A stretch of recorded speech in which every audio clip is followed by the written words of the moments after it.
غزوہ تبوک ایک ایسا غزوہ تھا جو منافقین کے لیے کسی آزمائش سے کم نہ تھا، کیونکہ اس جنگ میں سب مسلمانوں کو شامل ہونے کا حکم دیا گیا تھا۔ اب منافقین کو جان کے لالے پڑ گئے کہ جنگ پر گئے تو جان سے جائیں گے اور نہ گئے تو ان کی منافقت آشکار ہو جاتی۔ اللہ تعالیٰ کی آزمائش دیکھیں کہ یہ ایسا موسم تھا جب پھل اور سبزیاں پک کر تیار ہو چکی تھیں اور ان کو اتارنا بھی بے حد ضروری تھا، ورنہ ان کے ضائع ہونے کا خدشہ تھا۔ اللہ تعالیٰ نے منافقین کو بے پردہ کرنے کے لیے ایسے وقت کا انتظام کیا تھا کہ ان کے لیے اپنی منافقت کو اب پردے میں رکھنا ناممکن تھا۔ منافقین نے اس نازک صورتحال سے فائدہ اٹھانے کے لیے لشکر اسلام میں وسوسے اور پھوٹ ڈالنے کی کوششیں تیز کر دی تھیں۔ کبھی وہ مسلمانوں کو موسم کی شدت سے ڈراتے، کبھی بے آب و گیا صحرائی سفر کی صعوبتوں کا ذکر کر کے ان کے پایہ استقلال کو ڈگمگانے کی سعی کرتے، اور کبھی رومیوں کی فوجی قوت کو بڑھا چڑھا کر ان کے حربی اسلحہ اور ساز و سامان سے مسلمانوں کے حوصلے پست کرنے کے جتن کرتے۔ الغرض مختلف نفسیاتی حربے بروئے کار لائے جا رہے تھے۔ نبی کریم صلی اللہ علیہ وآلہ وسلم کی قیادت میں سب مجاہدین تبوک کے طویل سفر پر روانہ ہو گئے، لیکن 3 مخلص صحابہ کرام رضی اللہ عنہ اجمعین محض سستی اور غفلت کی وجہ سے پیچھے رہ گئے۔ حضرت کعب بن مالک رضی اللہ تعالی عنہ کے دوسرے 2 ساتھی جو غزوہ تبوک میں اسلامی لشکر کے ساتھ نہ جا سکے، حضرت مرارہ بن الربیع اور حضرت حلال بن امیہ رضی اللہ تعالی عنہ تھے۔ حضرت کعب بن مالک رضی اللہ تعالی عنہ فرماتے ہیں کہ جب غزوہ تبوک سے حضور صلی اللہ علیہ وآلہ وسلم کی واپسی کی خبر ملی تو ندامت اور شرمندگی کے مارے ہم نے سے ہر ایک کو یہی خیال ہر وقت دامن گیر رہنے لگا کہ نبی صلی اللہ علیہ وآلہ وسلم کو کیا منہ دکھائیں گے۔ اس کے بعد کیا ہوا کہ حضرت کعب بن مالک رضی اللہ تعالی عنہ کی ہی زبانی آپ کے گوشے گزار کرتے ہیں۔ عبداللہ بن کعب بن مالک رضی اللہ تعالی عنہ فرماتے ہیں کہ جب کعب رضی اللہ تعالی عنہ نابینا ہو گئے تو ان کے بیٹوں میں سے میں ہی ان کو راستے میں پکڑ کر چلایا کرتا تھا۔ میں نے ایک دن اپنے باپ کعب رضی اللہ تعالی عنہ سے ان کے غزوہ تبوک میں شریک نہ ہو سکنے کا واقعہ سنا۔ انہوں نے بتایا کہ غزوہ تبوک کے سوا اور کسی غزوہ میں ایسا نہیں ہوا تھا کہ میں رسول اللہ صلی اللہ علیہ وآلہ وسلم کے ساتھ شریک نہ ہوا ہوں۔ البتہ غزوہ بدر میں بھی شریک نہیں ہوا تھا، لیکن جو لوگ غزوہ بدر میں شریک نہیں ہو سکے تھے ان کے متعلق نبی کریم صلی اللہ علیہ وآلہ وسلم نے کسی قسم کی خفگی کا اظہار نہیں فرمایا تھا، کیونکہ نبی کریم صلی اللہ علیہ وآلہ وسلم اس موقع پر صرف قریش کے قافلے کی تلاش میں نکلے تھے، لیکن اللہ تعالیٰ کے حکم سے کسی پہلی تیاری کے بغیر آپ کی دشمنوں کے ساتھ ٹکر ہو گئی، اور میں لیلۃ العقبہ میں نبی کریم صلی اللہ علیہ وآلہ وسلم کی خدمت میں حاضر ہوا تھا۔ یہ وہی رات ہے جس میں ہم نے مکہ میں اسلام کے لیے عہد کیا تھا، اور مجھے تو یہ غزوہ بدر سے بھی زیادہ عزیز ہے، اگرچہ غزوہ بدر کا لوگوں کی زبانوں پر چرچا زیادہ ہے۔ میرا واقعہ یہ ہے کہ میں اپنی زندگی میں کبھی اتنا قوی اور اتنا صاحب مال نہیں ہوا تھا جتنا اس موقع پر تھا، جبکہ میں نبی کریم صلی اللہ علیہ وآلہ وسلم کے ساتھ تبوک کے غزوے میں شریک نہیں ہو سکا تھا۔ اللہ کی قسم اس سے پہلے کبھی میرے پاس 2 اونٹ جمع نہیں ہوئے تھے، لیکن اس موقع پر میرے پاس 2 اونٹ موجود تھے۔ نبی کریم صلی اللہ علیہ وآلہ وسلم جب کبھی کسی غزوے کے لیے تشریف لے جاتے تھے تو آپ اس کے لیے ذو معنی الفاظ استعمال کیا کرتے تھے، لیکن اس غزوہ کا جب موقع آیا تو گرمی بڑی سخت تھی، سفر بھی بہت لمبا تھا، بیابانی راستہ اور دشمن کی فوج کی کثرت تعداد، تمام مشکلات سامنے تھی۔ اس لیے نبی کریم صلی اللہ علیہ وآلہ وسلم نے مسلمانوں سے اس غزوہ کے متعلق بہت تفصیل کے ساتھ بتا دیا تھا تاکہ اس کے مطابق پوری طرح سے تیاری کر لیں۔ چنانچہ نبی کریم صلی اللہ علیہ وآلہ وسلم نے اس سمت کی طرف بھی نشاندہی کر دی تھی جدھر سے آپ کا جانے کا ارادہ تھا۔ مسلمان بھی آپ صلی اللہ علیہ وآلہ وسلم کے ساتھ بہت تھے، اتنے کہ کسی رجسٹر میں سب کے ناموں کا لکھنا بھی مشکل تھا۔ سیدنا کعب رضی اللہ تعالی عنہ نے بیان کیا کہ کوئی بھی شخص اگر اس غزوے میں شریک نہ ہونا چاہتا تھا تو وہ یہ خیال کر سکتا تھا کہ اس کی غیر حاضری کا کسی کو پتہ نہیں چلے گا، سوا اس کے کہ اس کے متعلق وحی کے ذریعے نبی صلی اللہ علیہ وآلہ وسلم کو پتہ لگ جائے۔ جب نبی صلی اللہ علیہ وآلہ وسلم اس غزوے کے لیے تشریف لے جا رہے تھے تو پھل پکنے کا زمانہ تھا اور سایہ میں بیٹھ کر لوگ آرام کرتے تھے۔ نبی صلی اللہ علیہ وآلہ وسلم بھی تیاریوں میں مصروف تھے اور آپ کے ساتھ مسلمان بھی، لیکن میں روزانہ سوچا کرتا تھا کہ کل سے میں بھی تیاری کروں گا، اور اس طرح سے ہر روز اسے ٹالتا رہا۔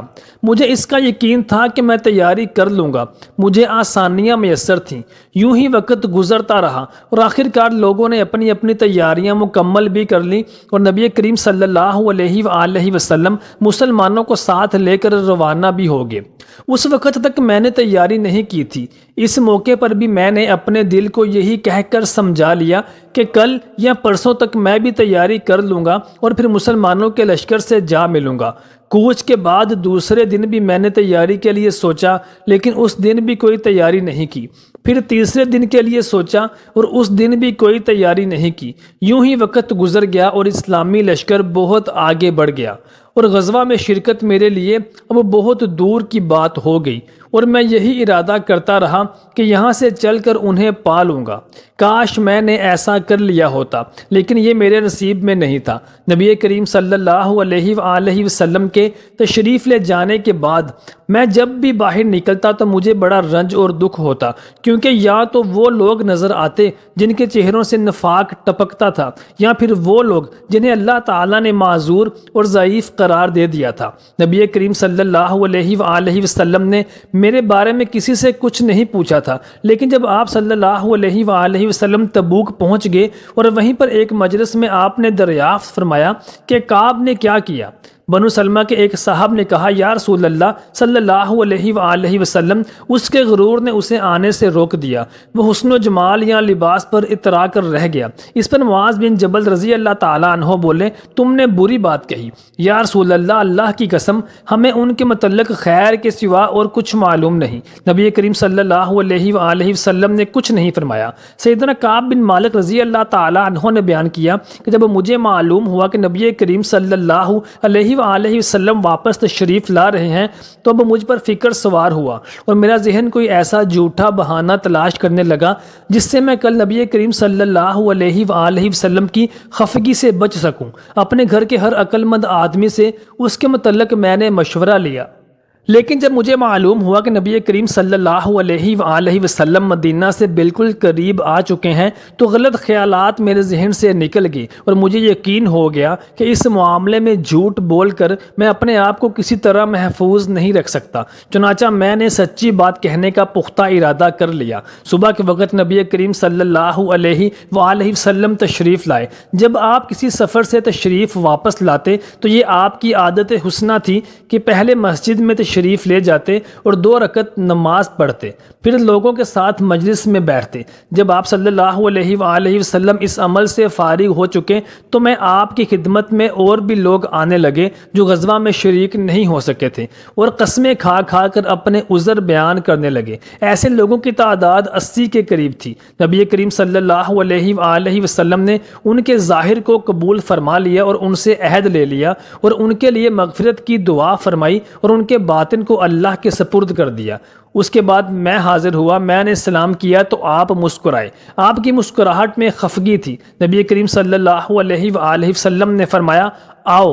میں چند قدم چل کر نبی صلی اللہ علیہ وآلہ وسلم کے سامنے بیٹھ گیا۔ آپ صلی اللہ علیہ وآلہ وسلم نے مجھ سے دریافت فرمایا کہ تم غزوہ میں کیوں شریک نہیں ہوئے؟ کیا تم نے کوئی سواری نہیں خریدی تھی؟ میں نے عرض کیا، میرے پاس سواری موجود تھی۔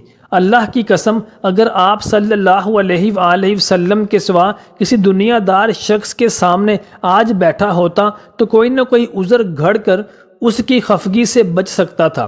مجھے خوبصورتی کے ساتھ گفتگو کرنے کا سلیقہ معلوم ہے، لیکن اللہ کی قسم مجھے یقین ہے کہ اگر آج میں آپ کے سامنے کوئی جھوٹا عذر بیان کر کے آپ صلی اللہ علیہ وآلہ وسلم کو راضی کر لوں تو بہت جلد اللہ تعالیٰ آپ کو مجھ سے ناراض کر دے گا۔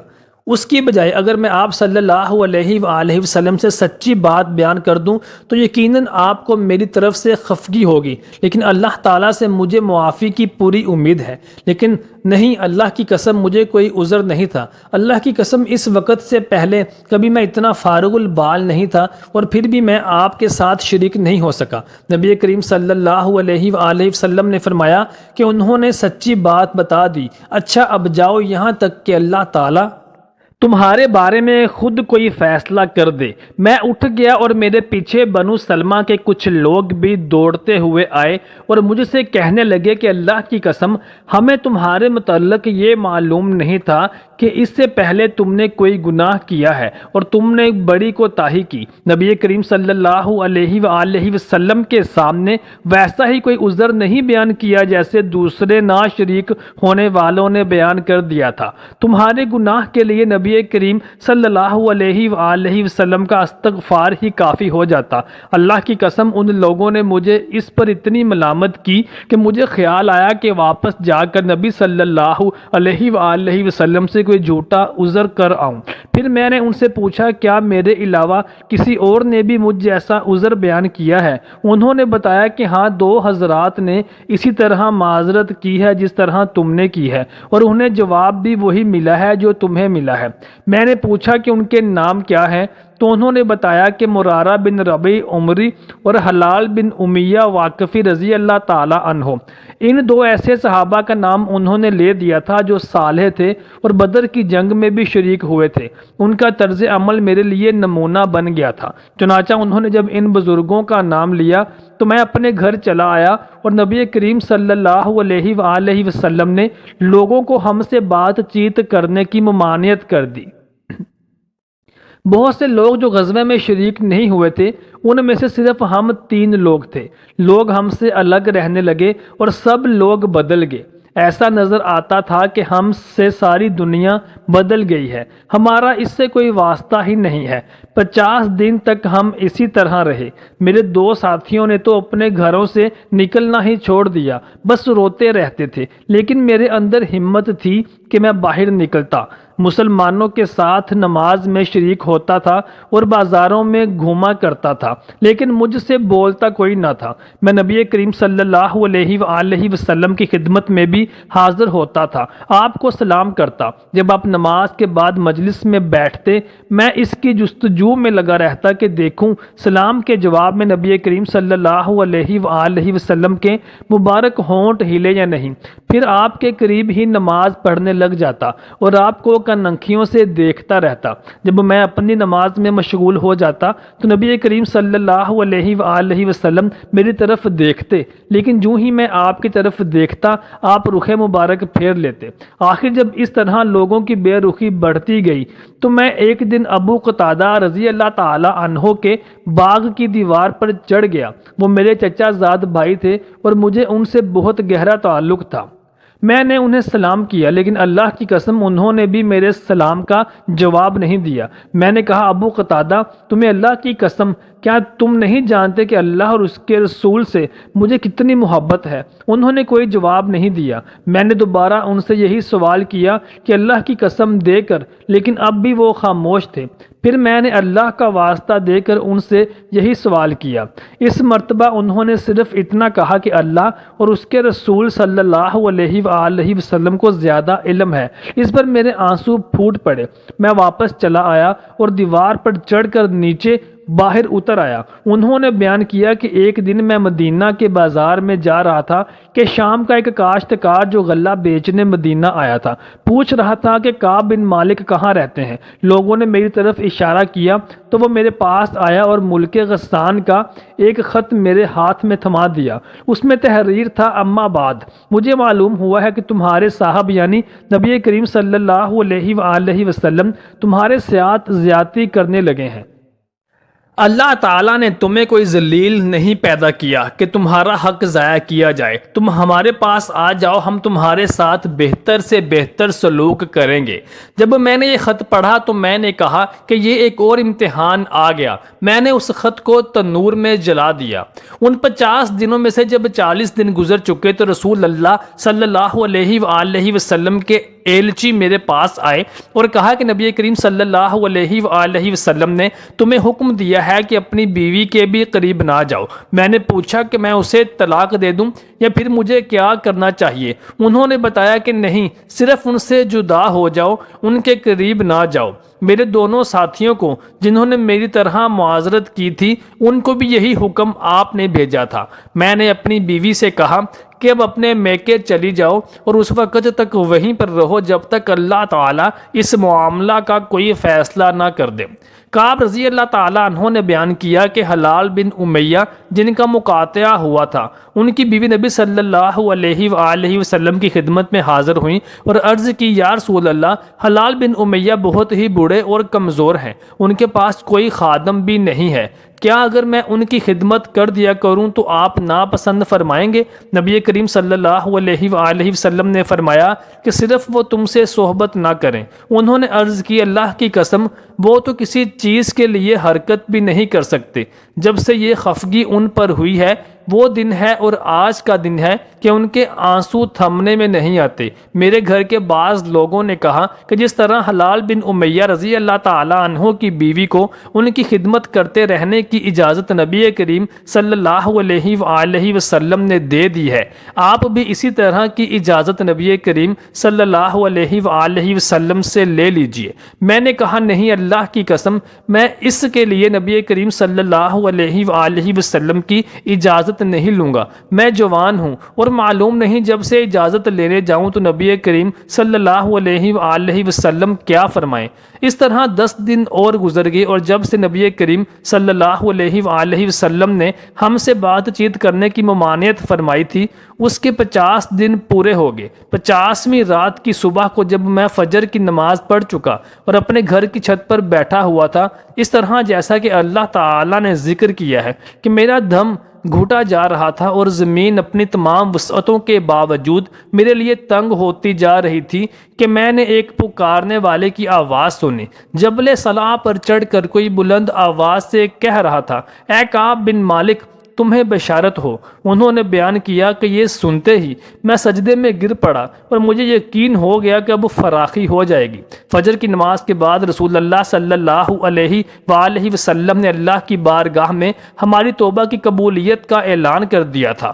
لوگ میرے یہاں بشارت دینے کے لیے آنے لگے تھے اور میرے 2 ساتھیوں کو بھی جا کر بشارت دی۔ ایک صاحب زبیر بن عوام رضی اللہ تعالیٰ عنہ اپنا گھوڑا دوڑاتے ہوئے آ رہے تھے اور ادھر قبیلہ اسلم کے ایک صحابی نے پہاڑی پر چڑھ کر آواز دی اور گھوڑے سے زیادہ تیز تھی۔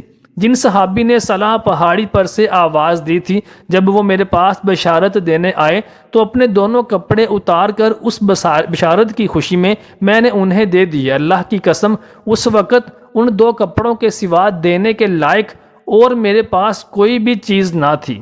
پھر میں نے ابو قتادہ رضی اللہ تعالی عنہ سے 2 کپڑے مانگ کر پہنے اور نبی کریم صلی اللہ علیہ وآلہ وسلم کی خدمت میں حاضر ہوا۔ جوک در جوک لوگ مجھ سے ملاقات کرتے جاتے تھے اور مجھے توبہ کی قبولیت پر بشارت دیتے جاتے تھے، کہتے تھے کہ اللہ کی بارگاہ میں توبہ کی قبولیت مبارک ہو۔ حضرت قعد رضی اللہ تعالی عنہ نے بیان کیا کہ آخر میں مسجد میں داخل ہوا، نبی کریم صلی اللہ علیہ وآلہ وسلم تشریف رکھتے تھے، چاروں طرف صحابہ کرام کا مجمع تھا۔ طلحہ بن عبید اللہ رضی اللہ تعالی عنہ دوڑ کر میری طرف بڑھے اور مجھ سے مصافحہ کیا اور مبارکباد دی۔ اللہ کی قسم، وہاں موجود مہاجرین میں سے کوئی بھی ان کے سوا میرے آنے پر کھڑا نہیں ہوا۔ طلحہ رضی اللہ تعالی عنہ کا یہ احسان میں کبھی نہیں بھولوں گا۔ کعب رضی اللہ تعالی عنہ نے بیان کیا کہ جب میں نبی کریم صلی اللہ علیہ وآلہ وسلم کو سلام کیا تو آپ نے فرمایا، چہرہ مبارک خوشی اور مسرت دمک اٹھا تھا۔ اس مبارک دن کے لیے تمہیں بشارت ہو جو تمہاری عمر کا سب سے مبارک دن ہے۔ انہوں نے بیان کیا کہ میں نے عرض کیا، یا رسول اللہ، یہ بشارت آپ کی طرف سے ہے یا اللہ تعالیٰ کی طرف سے ہے؟ تو آپ نے فرمایا، نہیں بلکہ اللہ کی طرف سے ہے۔ نبی کریم صلی اللہ علیہ وآلہ وسلم جب کسی بات پر خوش ہوتے تھے تو چہرہ مبارک روشن ہو جاتا تھا، ایسا جیسے چاند کا ٹکڑا ہو۔ آپ کی مسرت ہم تو چہرہ مبارک سے سمجھ جاتے تھے۔ پھر جب میں نے آپ کے سامنے بیٹھ گیا اور عرض کیا کہ یا رسول اللہ، اپنی توبہ کی قبولیت کی خوشی میں اپنا مال اللہ اور اس کے رسول کی راہ میں صدقہ کر دوں، تو آپ صلی اللہ علیہ وآلہ وسلم نے ارشاد فرمایا لیکن کچھ مال اپنے پاس بھی رکھ لو، یہ زیادہ بہتر ہے۔ میں نے عرض کیا پھر میں خیبر کا حصہ اپنے پاس رکھ لوں گا۔ پھر میں نے عرض کیا یا رسول اللہ تعالیٰ نے مجھے سچ بولنے کی وجہ سے نجات دی ہے، اب میں اپنی توبہ کی قبولیت کی خوشی میں یہ عہد کرتا ہوں کہ جب تک میں زندہ رہوں گا سچ کے سوا اور کوئی بات اپنی زبان پر نہ لاؤں گا۔ محترم ساتھیوں، یہ کتنی رقت انگیز اور قابل بیان حدیث مبارکہ تھی جو کعب بن مالک خود اپنے منہ سے بیان فرما رہے تھے۔